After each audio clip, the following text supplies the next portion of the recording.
經引導。羅伯特·路易斯·史蒂文森。第20章。希爾弗的世界。的確，有2個人離木柵欄不遠，一個揮舞着白布，另一個正是希爾弗本人。他安靜地站在同伴旁邊。當時天還很早，而且是我記憶中最冷的一個早晨，寒氣刺骨。我們頭頂的天空晴朗無雲，樹梢在陽光下泛着粉紅色的光芒。但是，在希爾弗和他同伴所在的地方，仍然一片昏暗。2个人走在一片白色而低矮的霧氣中，霧氣只到他們的膝蓋，那是夜裡從沼澤升起來的。在霧氣和寒冷中，人們對這個島的印象實在不怎麼好。很明顯，這是一個潮濕、容易生病、不健康的地方。誰也不要出去，孩子們，船長說，誰也不要動。我敢打賭，10有8九這是個陷阱。然後他叫住了那個海盜。誰在那裡？不許動，否則我們就開槍了。休戰旗，希爾弗回答。船長站在門廊裡，小心地保護自己，以防使節們突然開槍襲擊他。他轉過身對我們說：“醫生的衛隊要小心。利弗西醫生，請您看好北邊。吉姆，你看好東邊。格雷，你看好西邊。喂，下面的衛隊，裝好你們的火槍，快點，孩子們。”小心點。然後他又對着叛亂分子說：“你們帶着休戰旗想做什麼？”他問道。這一次是另一個人回答的。希爾弗船長先生想上岸談判，他大聲說。希爾弗船長，我不認識他，他是誰？我們的船長回答。然後自言自語道：“原來是船長，這可真是高升了。”常約翰親自回答道：“是我，先生。這些可憐的人選，我當船長，在您叛逃之後，先生。”他說，特別強調了叛逃這個詞。如果我們能達成協議，我們願意投降。請放心。我只請求您保證，斯莫利特船長允許我安全地進入木柵欄，然後給我1分鐘時間離開，之後再開火。孩子，斯莫利特船長說，我一點也不想和你說話。如果你想和我說話，你可以過來，就這樣。如果有什麼背叛，那是你們的事，願上帝保佑你們。這樣就夠了，船長。常約翰高興地回答道：“您的一句話就夠了。我知道我和一位紳士打交道，您可以放心。”我們看到舉着休戰旗的人想阻止希爾弗前進，這並不奇怪，因為船長的回答很有紳士風度。但是希爾弗哈哈大笑，拍了拍他同伴的背，好像在告訴他，他的害怕很可笑。然後他走到木柵欄前，把拐杖扔了過去，抬起一條腿，很有力氣和技巧地爬上了柵欄，安全地落到了另一邊。我必須承認，我太專注於發生的事情了，以至於我作為哨兵的服務幾乎沒有任何效果。說實話，我已經離開了東邊的射擊孔，偷偷地走到船長的身後。他坐在門檻上，胳膊肘放在膝蓋上，頭埋在手裡，凝視着從沙地裡半埋着的舊鐵鍋裡冒出的水泡。他小聲地吹着來吧，姑娘們和小伙子們的曲子。希爾弗費了很大力氣才爬上小山，因為山坡很陡，樹樁很多，沙子很鬆軟。他和他的拐杖像一艘在無風地帶航行的船一樣無助，但是他一言不發，堅持不懈，直到最後來到船長面前，並向他行了一個非常隆重的禮。他穿着最好的衣服，一件很大的藍色外套，上面有很多黃銅紐扣，一直垂到膝蓋以下，頭上戴着一頂鑲着精致花邊的帽子。哈，你來了，孩子。船長抬起頭說，你最好坐下。您不讓我進去嗎？船長，約翰·希爾弗抱怨道，今天早上很冷，先生，太冷了，不適合坐在外面，坐在沙灘上。哎呀，希尔弗，船長喊道，如果你選擇做一個誠實的人，你現在會舒舒服服地坐在你的廚房裡，這是你自己的錯。你可以選擇做我船上的廚師，得到很好的待遇，或者做希爾弗船長，一個普通的叛亂分子和海盜，然後被絞死。好吧，好吧，船長，廚師回答道，像他被要求的那樣坐在沙灘上，只是您得幫我一把，才能站起來。你們在這裡住得很好。啊，吉姆也在那裡。早上好，吉姆。醫生，為您效勞。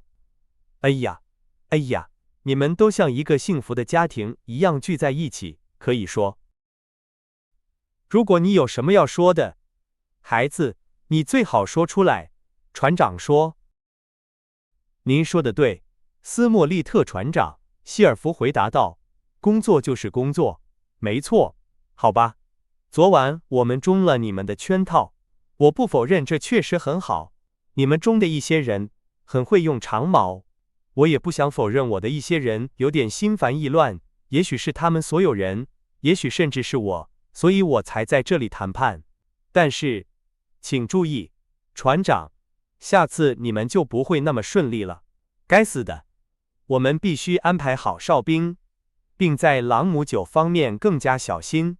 也許您認為我們都喝醉了，但我向您保證，我是清醒的，只是累得半死。如果我早1秒鐘醒來，我就能當場抓住他們。是的，先生，我到他身邊時，他還沒死。我沒有。那又怎麼樣？斯莫利特船長用他所能做到的最冷淡的語氣問道。希爾弗說的一切對船長來說都是一個謎，但你絕不會從他的語氣中看出來。至於我開始明白是怎麼回事了。本干的最後幾句話又回到了我的腦海中。我開始猜測，當海盜們躺在火堆旁，完全喝醉時，本襲擊了他們。我高興地盤算着，我們只需要對付14個敵人了。好吧，讓我們言歸正傳。希爾弗說，我們想要那筆寶藏，而且我們會得到的，這就是我們關心的。我想你們寧願保住自己的性命。好吧，這就是你們關心的。你們有一張地圖，不是嗎？有可能，船長回答道。哦，我知道你們有，常約翰回答道，沒必要對我這麼冷淡。我可以向你保證，這對你們沒有任何好處。我的意思是，我們想要你們的地圖。至於我從來沒想過要傷害你們。這對我沒用，孩子。船長打斷了他，我們很清楚你們打算做什麼，我們一點也不在乎，因為，你看，你們做不到。船長平靜地看着他，然後開始裝他的煙斗。如果亞伯格雷希爾弗說，住口！斯莫利特先生喊道，格雷沒有告訴我任何事，我也沒有問他，而且，在那之前，我寧願看到你和他，還有整個島都炸上天。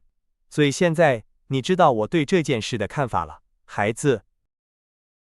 那一點點憤怒似乎讓希爾弗平靜下來，他之前開始有些煩躁，但是船長的話讓他克服了它。隨便吧，他說，我不會去規定一位紳士認為什麼是好是壞，看情況而定。既然您準備抽煙斗，我就不客氣的也抽一根。他裝好煙斗，然後點燃了。兩人安靜地抽了一會兒煙，一會兒看着對方的臉，一會兒撥弄着煙草，一會兒向前吐痰。看着他們這樣表演，就像看喜劇一樣有趣。現在，希爾弗繼續說道，這是我的建議，你們給我們尋找寶藏的地圖，停止向可憐的水手開槍，停止在他們睡覺時打他們的頭。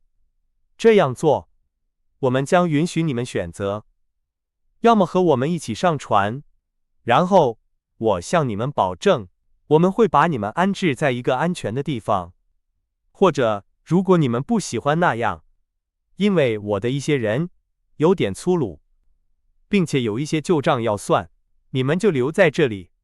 我們將平均分配物資，我向你們保證會通知第一艘遇到的船，讓他們來接你們。你不能否認這很坦誠，你們不能期望得到比這更好的待遇了。